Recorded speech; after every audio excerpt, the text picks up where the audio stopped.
স্বার্থের পৃথিবীতে সত্যি আদর্শ সম্পর্ক বলে কিছু হয় না।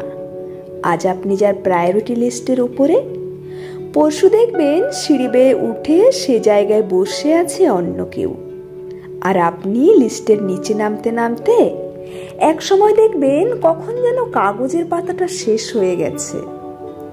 অপর দিকের মানুষটার প্রশংসা, মিষ্টি কথা, মায়াময় ব্যবহারে গলতে গলতে আপনি এক সময় হঠাৎ করেই বুঝতে পারবেন অতি ভক্তি আসলে চোরের লক্ষণ নয়, বরং ডাকাতি করে নিয়ে চলে গেছে আপনার সময়, আবেগ, পরিশ্রম, সঙ্গে আরো অনেক কিছু।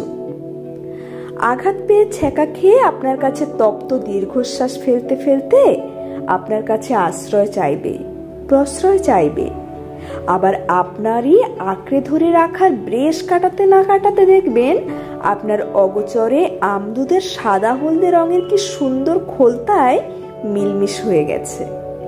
শুধু আমাটি হয়ে পড়ে রয়েছেন আপনি, আর রয়ে গেছে সে সময়ে তার করা সমালোচনার কয়েকশো গরল বাক্য। মরচে ধরে গেছে আপনার দেওয়ার সময় আর সান্ত্বনা বাক্যগুলোই। আপনি এতদিন যাকে প্রিয়জন মনে করে এসেছেন, এক সময় দেখবেন তার কাছে প্রয়োজনের মেয়াদ ফুরিয়েছে।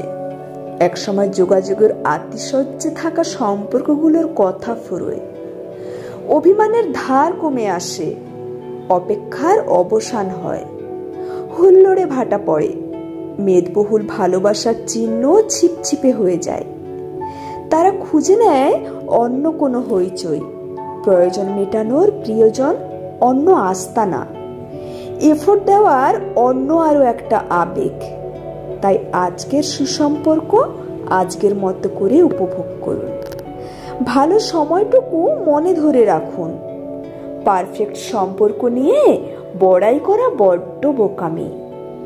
ওভার কনফিডেন্ট হওয়া একেবারে অনুচিত। কে জানে কাল কোন প্রিয়জনের থেকে কত বড় সারপ্রাইজ উপার্জন হয়ে যায়। মনে রাখবেন, আমাদের জীবনটাই আস্ত সারপ্রাইজ।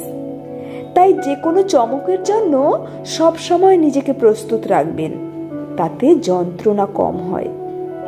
কলমে পার্বতী মোদক।